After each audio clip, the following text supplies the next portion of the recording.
Oh yeah, I like it like that. Hello, and welcome to Shutter Snacks. We're a show about all things weddings, and today we're going to be interviewing our friend Angela Fields of Broadturn Farm, getting to know her a little bit more, how she got started, and all the details of this amazing, locally sourced flower farm. Angela, it's so great to see Hi. you. Thanks. Thanks so much for having me. I appreciate it. Oh, I have to say, Yeah. I love your last name. Are you kidding me, Oh, Fields? Did you I change it know when you that started your business? I kept my name when I got married, not because I thought it was appropriate for my job, but just, yeah, I love my Ah, name. I kept my name, and it's funny. People comment on that all the time. it's great. Um, I can tell you a little bit about how I landed there. I I moved back to the East Coast in 2010 from San Diego, California. I've spent many years in the food industry, so I have worked in restaurants on and off, and kind of front of the house customer service, like those elements always ran through the various jobs that I had. Mhm. Kind of took an interest in the flowers for restaurants and things like that, managed that piece. And Obsessed with flowers. yeah, yeah, the way that I landed at Broadturn was through freelance design. When I started to work in Maine. I found myself working in flowers and helping a friend with some landscape design, and wanted to get into weekly deliveries of flowers. So many amazing restaurants and whatnot in Portland itself. Um, so started by doing that. Mhm. Opened a very small business called Pocket Full of Posies with a business partner, and so we had cute. that for, yeah, it was adorable. We had that for about 3 years, and that kind of got us into the flower world. Flower growing a little bit of flowers on her property and delivering flowers, and then slowly weddings. And I know other folks who've interviewed have also said they may not have thought that weddings would be their jam, like down the Nobody, line, but nobody. yeah. And Isn't it funny how we I ended up freelancing, closed the Pocket Full of Posies business, unfortunately. I love But that name that, too. yeah, that translated into a freelance design position at Broadturn. And a year after being there freelancing, just weekends, event work, weddings. Um, the following year, I was um, helping to kind of lead the floral planning with another coworker of mine. So jumped into it really fast and loved it from the Mm. very beginning. And yeah, I think that customer service background from waiting a lot of tables really helped me with my client interaction, and just Mhm. all of the customer service oriented tasks that you might not think it takes to get Right. from talking to the couple to putting the floral plan together to ultimately managing a crew and having it come to life on the day of the Mm. wedding. So I'm really lucky. All my random little jobs back in my I know 20s, they everybody they has their all, everybody has their unique journey to where they yeah, are. You yeah, know, it's yeah, really interesting. yeah, yeah. So I think I have worked with you before, Anna and Josh at Sabasco Harbor. It says Yes, Broadterm Farm. I don't, was yes, there a Florida? Yeah. Okay. So that was you. yeah. So Did that they was us. have a florist before you, or did you just kind of start that position? Oh no, so Stacy Brenner, she and her husband John own Broadturn Farm, and Stacy had always been the lead floral Oh, planner. I see. She had Yeah. always met with couples.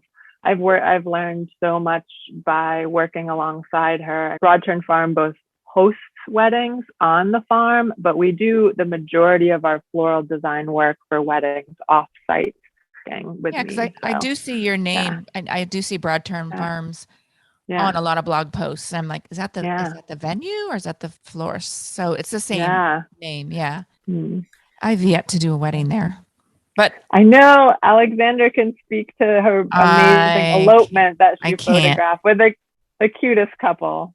Yeah. Sunrise. Hello. I've never Yeah. done a sunrise wedding either. Yeah. Those I images loved are it. legit. It Yeah. is. Was that originally a bigger wedding?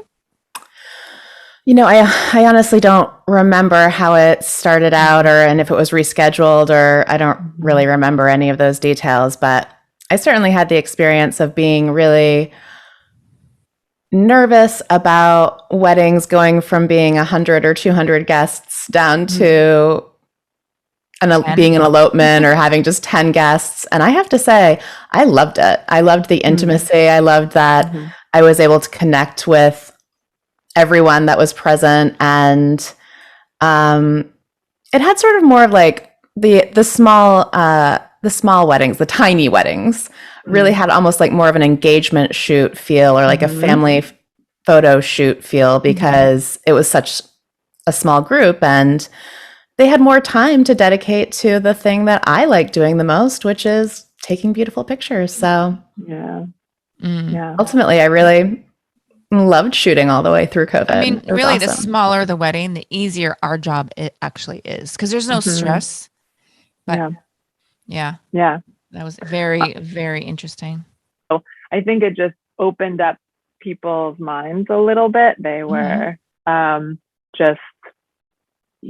we were able to design such beautiful things because we had so much flexibility, and the orders, yes, they were smaller, but they got a little more attention. Yeah. It was a pleasure for sure. But I wanted to ask you, are there some flowers that do better in the heat, that last longer than others? I mean, I know lilacs are terrible. I've seen that firsthand. A poor bride tried to use lilacs and they were nothingness by the time your ceremony rolled around. They just drooped. They do. Yeah. But obviously some must be better. Yeah, absolutely. I mean, it obviously depends on the setup.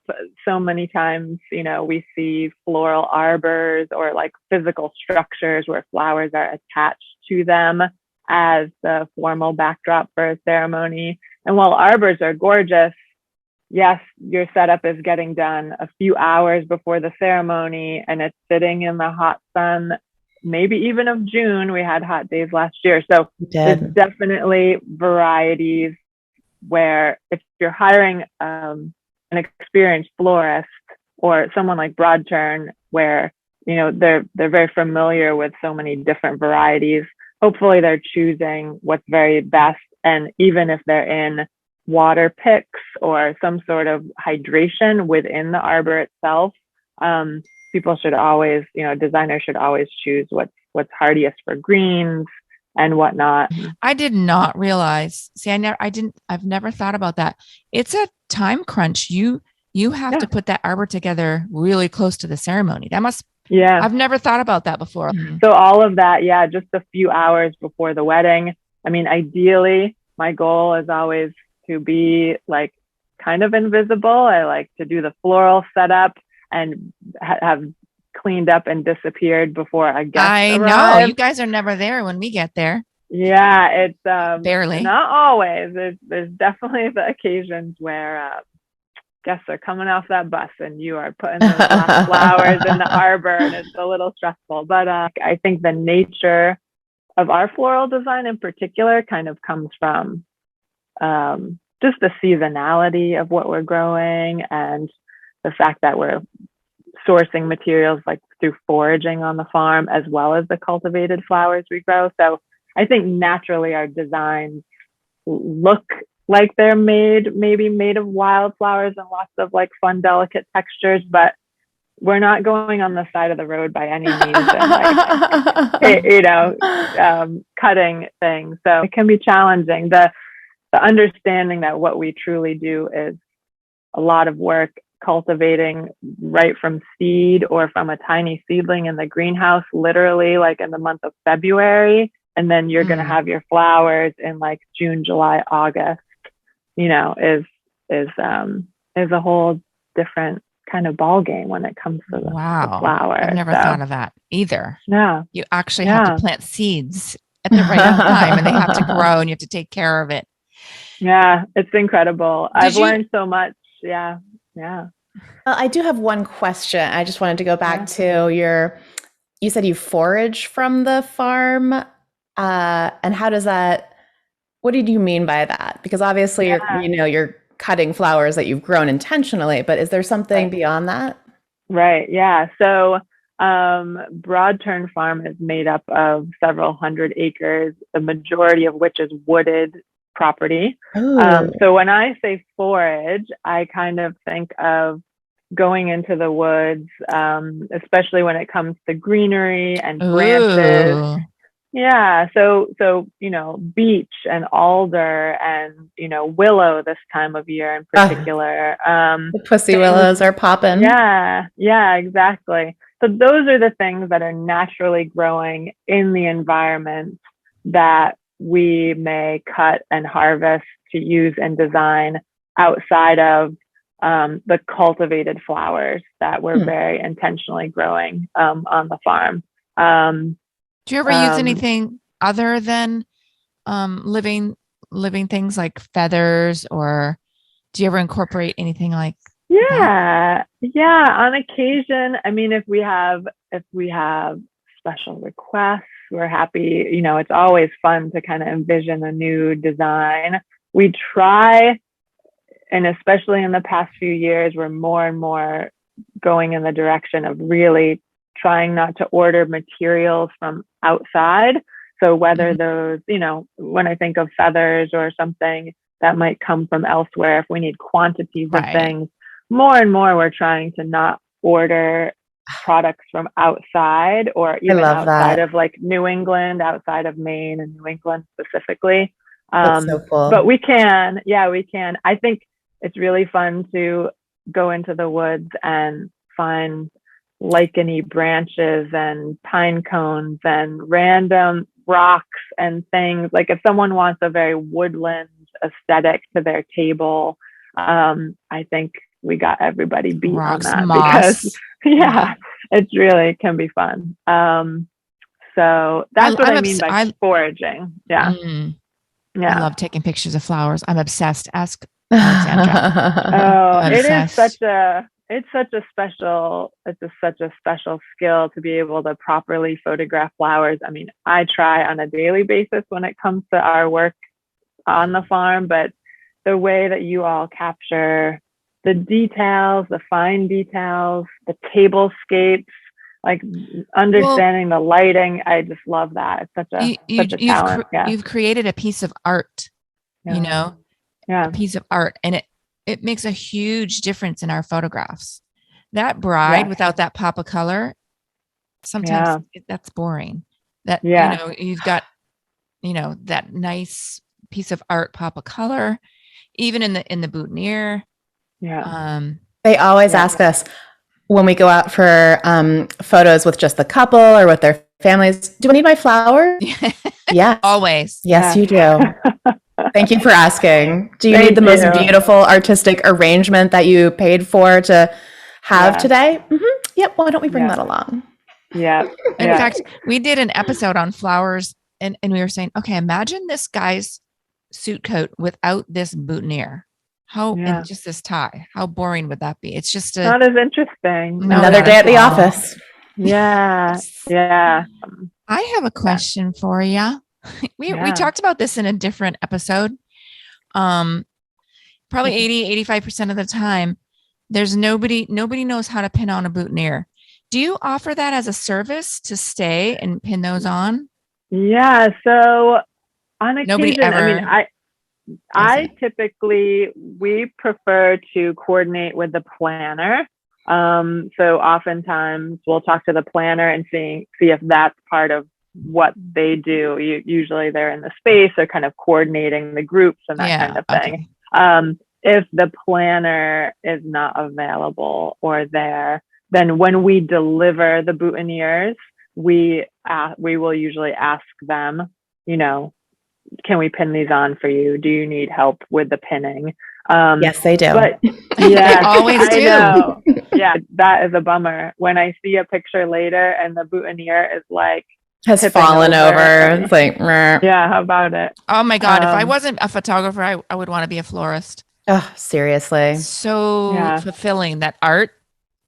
And living art. I like the, I really like the temporality. Is that a word? I really like how it's like a brief moment of art. You know, it's here today, gone tomorrow. Which is why you need photographers to capture it. Mm-hmm. Indeed. Broadturnfarm.com, and it has a little bit of everything, both our wedding venue rental, our floral design side of the business, and we have a farm stand, so we do CSA shares and flower CSA shares.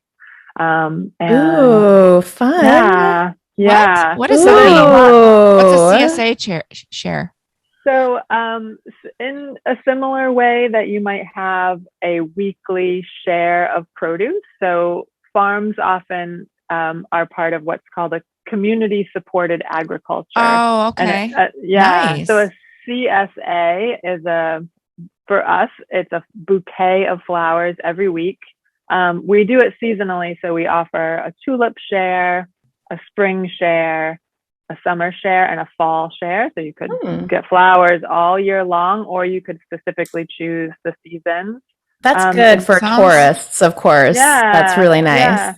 That'd be good. It's between good for everyone, Kim, obviously. But if you're only here for a short while, you can condense it down. That's a nice way to do it. So do people pay at the beginning of the season and then they're members? Exactly. How does that work? Exactly. So the shares are up for sale usually around the holidays, so Thanksgiving to Christmas.